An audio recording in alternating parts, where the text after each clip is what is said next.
उसके बाद का टॉपिक कंटिन्यू करते हैं, ट्रांसवर्स और लॉन्जिट्यूडनल वेव। तो इसके क्या क्या कैरेक्टरिस्टिक्स है, क्या क्या फीचर्स है, ट्रांसवर्स वेव और लॉन्जिट्यूडनल वेव यानी कौन सी वेव, उसके बाद उसके एग्जांपल्स क्या है, ये सब बातें हम डिस्कस करते हैं। तो सबसे पहले हम ट्रांसवर्स वेव से स्टार्ट करते हैं। तो जैसे एक वेव है जो along the positive x axis जा रही है, इस तरह से लेफ्ट टू राइट इस डायरेक्शन में जा रही है। So this is the direction of the wave और this is the path of the wave. तो ये वेव जिस मीडियम से जा रही है, तो मीडियम के पार्टिकल्स वाइब्रेट होंगे। तो वो पार्टिकल किस तरह से वाइब्रेट होंगे, suppose these are the particles of the medium, then this particle of the medium will be vibrate in perpendicular to this direction, यानी इस तरह से वाइब्रेट होंगे, इस तरह से। जैसे ये पार्टिकल ऊपर जाएगा, फिर मेन पोजीशन पे आएगा, फिर वाइब्रेट होगा इस तरह से। Means in short this particles are vibrating in a perpendicular manner. Okay, तो इस तरह से 90 डिग्री के एंगल में वाइब्रेट होंगे to the direction of the propagation of the wave.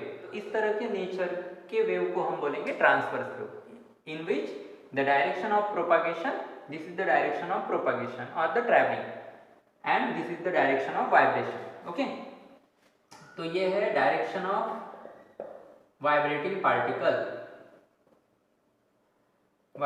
Particles and this is the direction of wave, and this is the direction of the wave.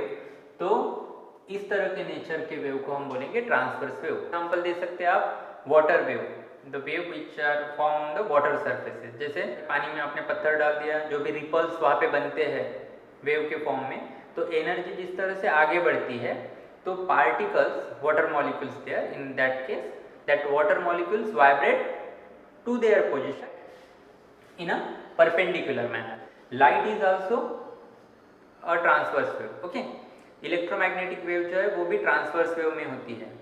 इस तरह से ट्रांसवर्स वेव के एग्जांपल, सिंपल एग्जांपल है जो रस्सी के example पे भी जो वेव आप ऑब्जर्व करते हैं, ये भी उसका नेचर रहेगा ट्रांसवर्स वेव। ओके, तो इसे आप डिफाइन इस तरह से कर सकते हैं, the wave in which the direction of vibrating particle of the medium is perpendicular to the direction of propagation of the wave is called a transverse wave. Okay, simple definition है। Transverse wave का जो nature है, in short इस तरह से show करते हैं।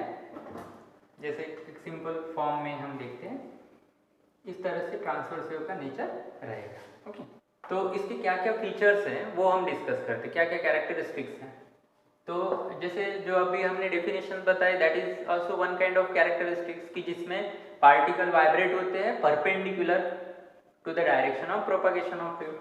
तो डायरेक्शन ऑफ वाइब्रेटिंग पार्टिकल बता सकते हैं, ठीक है, वाइब्रेटिंग पार्टिकल। तो ये एक पॉइंट आप याद रख सकते हैं कैरेक्टरिस्टिक्स में, डायरेक्शन किस तरह से होता है, परपेंडिकुलर होता है। ओके, सेकंड पॉइंट डिस्कस करते हैं कि वेव का जो नेचर बताया मैंने इस तरह से, तो यहाँ पे ये पॉइंट को मैंने नाम दिया था क्रिस्ट, पॉइंट को मैंने नाम दिया था जो डाउन में रहते हैं मैक्सिमम डिस्प्लेसमेंट पे, इसे मैंने नाम दिया था ट्रफ। तो इनडायरेक्टली वो किसी मीडियम से जाती है तो मीडियम के दो पार्ट हो जाते हैं। ऊपर वाले पार्ट को, मीडियम के ऊपर वाले रीजन को हम बोलेंगे क्रिस्ट वाला रीजन, और नीचे वाला जो पोर्शन रहेगा मीडियम का, उसे हम ट्रफ बोल सकते हैं। तो इस पॉइंट को हम ऐसे लिख सकते हैं कि when transverse wave passes through the medium divides in two parts या two region, crest and trough. Second point easy था। थर्ड पॉइंट हम देखते हैं, पॉइंट जो है वो इसी डायग्राम से हम समझते हैं। जैसे अगर वेव का ये पार्ट देखते हैं तो हम इसे क्रिस्ट वाला पार्ट बोलेंगे, और ये जो पार्ट है that is a trough, crest को लगा हुआ ट्रफ। तो crest and its adjacent trough make one oscillation या one cycle of a transverse wave, यहाँ से यहाँ तक। ओके, एक ऑसिलेशन कंप्लीट हुआ। तो crest and its adjacent trough makes one cycle of a transverse wave, एक साइकिल या एक ऑसिलेशन ट्रांसवर्स वेव की कंप्लीट होती है। इस तरह से अगर आगे बढ़ते हैं तो अगेन, ओके, यहाँ से again this part is a crest, again this is trough, second cycle. Okay, तो इस तरह से वेव जो है वो आगे बढ़ती है in the form of crest trough, ये फॉर्म में वेव जो है वो आगे बढ़ती है। That means energy transferring through the medium in the form of crest and trough. Okay, clear? Third point, तो थर्ड पॉइंट आप लिख सकते हैं क्रिस्ट और ट्रफ वाला, क्रिस्ट एंड ट्रफ, ये कॉम्बिनेशन वाला पॉइंट आप लिख सकते हैं।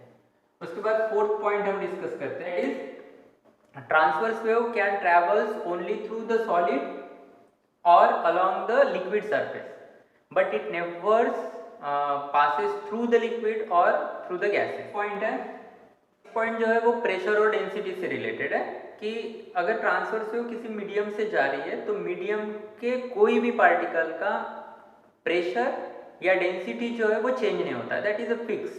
Okay, means pressure and density never changes while propagate, that means pressure and density of the medium does not changes while propagating the transverse wave through that medium।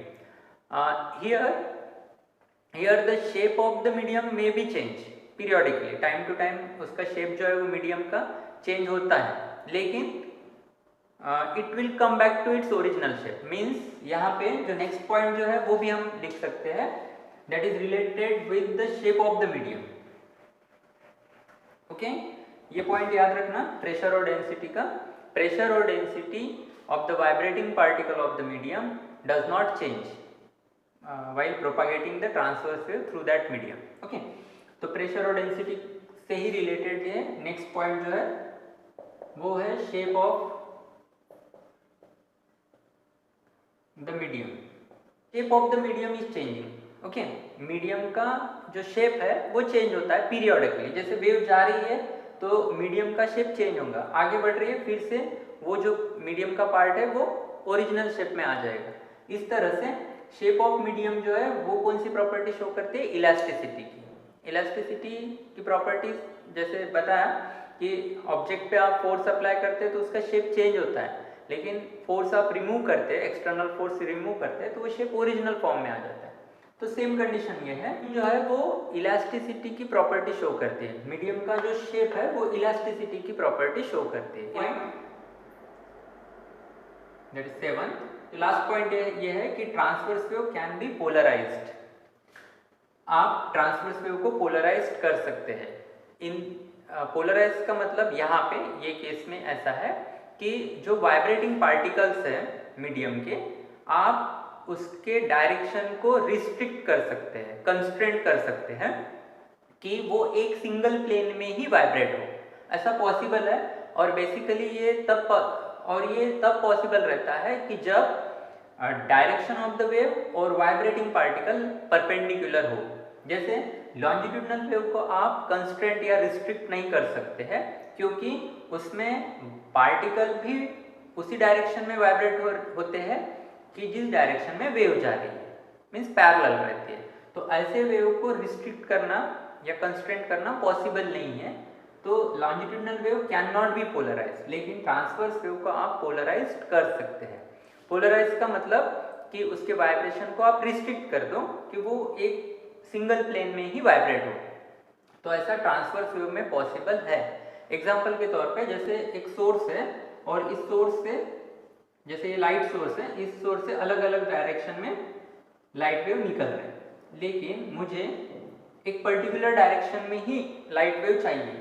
तो एक मैं obstacle रख देता हूँ, तो यहाँ पे बाकी जो वेव्स है वो रिस्ट्रिक्ट हो गए और यहाँ से एक पर्टिकुलर, जैसे हम आगे इस तरह से ही मुझे वेव्स जो है वो मिलेंगे। ओके, तो बाकी जो वेव्स हैं, बाकी जो लाइट वेव है जो अलग अलग डायरेक्शन में जा रहे हैं उसको मैंने रिस्ट्रिक्ट किया। This is non unpolarise, this is polarise. तो इस तरह से ट्रांसवर्स वेव को आप पोलराइज्ड कर सकते हैं। ओके, लॉन्जिट्यूडनल वेव का जो कंसेप्ट है वो हम नेक्स्ट क्लास में कंटिन्यू करें।